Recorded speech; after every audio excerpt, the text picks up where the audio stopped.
Son illər uroloji praktikada çox eşitdiyimiz HOLEP, yəni holmium lazer prostat enukleasiyası və ya insanlar arasında deyilən lazer prostatektomiya əməliyyatı nədir? Kimə, nə vaxt, necə icra olunur?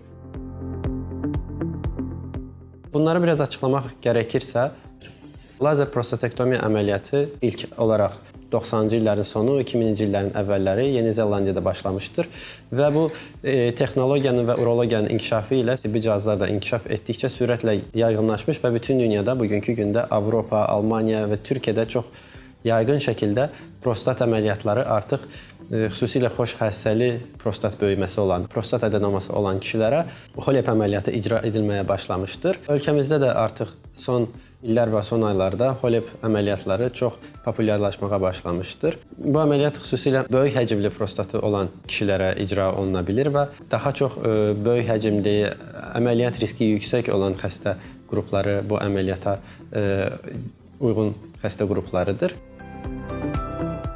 Ümumiyyətlə, prostat vəzinin hansı xəstəlikləri olur?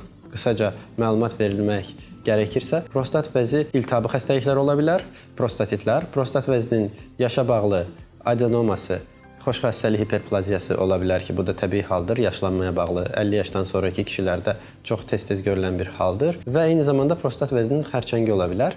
HOLEP əməliyyatı əsasən prostat vəzinin xoş xəstəli hiperplaziyası olan, adenoması olan xəstələrə icra oluna biləcək əməliyyatdır ki, bu zaman lazerlə prostat vəzinin sidik kisəsindən çıxış nahiyəsini qapadan hissəsi enukleasiya edilib xaric olunur və sonra xaric olunmuş sidik kisəsinə daxilinə itələnmiş prostat vəzisi morselyator deyilən bir kiçik cihazla kiçik hissələrə ayrılaraq xaric olunur və sidik kanalında genişləndirmə aparılaraq sidiyə çıxma prosesini rahatlaşdırır.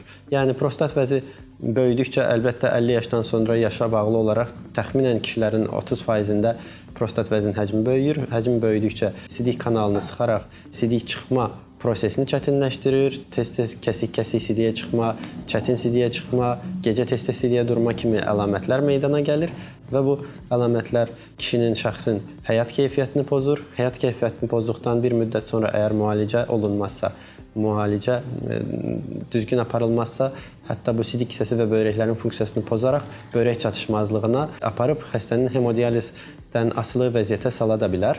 Buna görə 50 yaşına gəlib çatan kişilər ildə bir dəfə uroloqun müayinəsindən keçməlidir. Uroloqun müayinəsindən keçərkən əgər prostatında hiperplaziya əlamətləri varsa və şikayətləri varsa, ilkin mərhələdə farmakoterapiyadan dərman preparatlarının müalicəsindən istifadə olunmalıdır. Dərman preparatları müalicəsi effekt vermədiyi kiçik qrup xəstələrdə isə cərrahi müalicələr istifadə olunmalıdır. Bir çox cərrahi müalicə üsulları vardır ki, bunların da əksər üsullar xoş xəstəli hiperplaziyalarda endoskopik qapalı üsullardır. Standart ən çox yayılmış, ən çox hər kəsin bildiyi tur prostatektomiya üsulu qapalı cərrahi üsuldur ki, bunlar bugünkü gündə və son 20-30 ildə bütün dünyada çox yaygın şəkildə istifadə olunurdu. Amma son 10 illikdə xüsusilə böyük həcmli prostat vəzisi olan xəstələrdə, vəziyyəti ağır olan, qandurlaşdırıcı istifadə edən xəstələrdə isə HOLEP deyilən lazer prostatektomiya əməliyyatı icra olunmağa başladı ki, bu da əməliyyatın nəticəsinə ciddi dərəcədə müsbət təsir etməkdədir. Xüsusilə diqqəti cəlb edən məqam xəstəxanada yatış müddəti 1 gün olur, kateterli qalma müddəti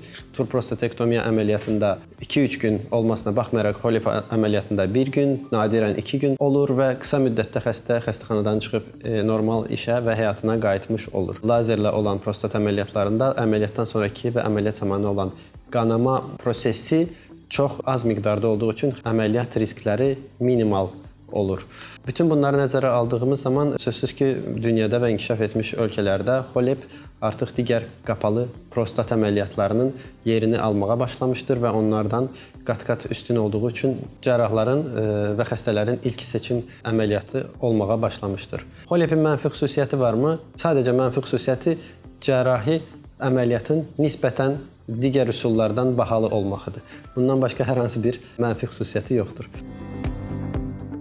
HOLEP əməliyyatı dediyimiz kimi tur prostatektomiya ilə müqayisə etdikdə ikisi də qapalı yolla icra olunur. Ancaq sual yarandıqda ki, nədən HOLEP əməliyyatı daha klassik, daha nisbətən köhnə qapalı üsul, endoskopik üsul olan tur prostatektomiyadan üstündür. Üstünlüyü əlbəttə ondadır ki, tur prostatektomiyada böyük həcmli prostatlarda lazer gücü istifadə olunmadığı üçün icra etmək mümkün olmur və bu zaman əməliyyatın müddəti uzandığı üçün və əməliyyatın qanaması və ağırlaşmaları ehtimalı artdığı üçün tur prostatektomiya böyük həcmli prostatlarda cərrahların ilk seçimi olmur və HOLEP şəraiti yoxdursa və lazer cihazı yoxdursa açıq əməliyyat etməyə məcbur qala bilir cərrah. Ancaq holmium lazer cihazı olduqdan sonra HOLEP əməliyyatı ilə istənilən ölçüdə 200 qram, 250 qram ölçüdə olan prostatlara belə qapalı əməliyyatla icra edib qapalı sonlandırıla bilir və qanama riski minimal olur, ağırlaşma riski tur prostatektomiya ilə müqayisə etdikdə çox daha minimal olur və xəstəxanada qalma müddəti də əlbəttə ki, qısalmış olur. Əməliyyat necə icra olunur? Digər əməliyyatlar kimi spinal anesteziya ilə, yəni bel nahiyəsindən olan keyləşdirmə ilə aparıla bilər və yaxud da ümumi anesteziya ilə tam yatırılaraq xəstənin əməliyyatı icra oluna bilər. Əməliyyat adətən 1-2 saat ərzində çəkir. 1-2 saat sonra xəstə bir gecə xəstəxanada saxlanılır və bir gecə kateterlə qalır. Səhərsi gün kateteri çıxarılıb, normal sidiyə getdikdən sonra xəstə evə göndərilir və bir neçə gün ərzində normal həyatına və iş həyatına qayıda bilir.